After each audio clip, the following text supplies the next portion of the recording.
नमस्कार, one India Hindi में आपका स्वागत है। यूनाइटेड नेशंस जनरल असेंबली में भारत को बड़ी कामयाबी मिली है। भारत अपने मित्र देश मालदीव को यूनाइटेड नेशंस जनरल असेंबली में अध्यक्ष का पद दिलाने में कामयाब रहा।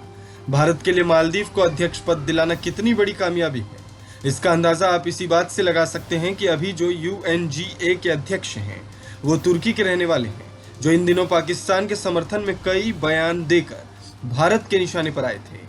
मालदीव के विदेश मंत्री अब्दुल्ला शाहिद भारत की मदद से यूनाइटेड नेशंस जनरल असेंबली में अध्यक्ष का पद जीतने में कामयाब हो गए। UNGA के 76वें अध्यक्ष पद के लिए चुनाव में मालदीव के विदेश मंत्री अब्दुल्ला शाहिद को 143 वोट मिले, जबकि अफगानिस्तान को 48 वोट मिले।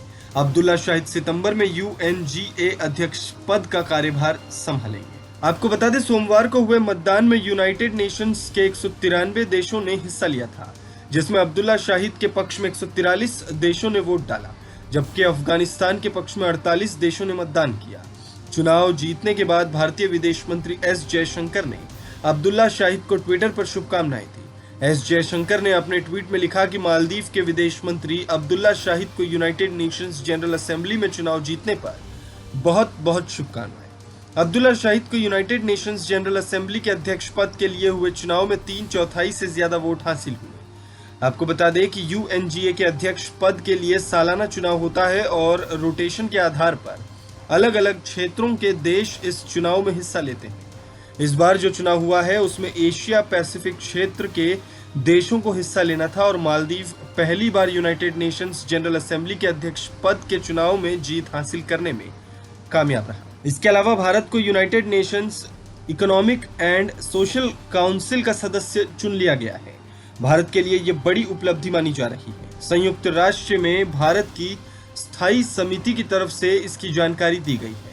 यूनाइटेड नेशंस में भारत के राजदूत TS तिरुमूर्ति ने आर्थिक और सामाजिक परिषद में भारत के चुने जाने को लेकर संयुक्त राष्ट्र के सभी सदस्य देशों का आभार जताया।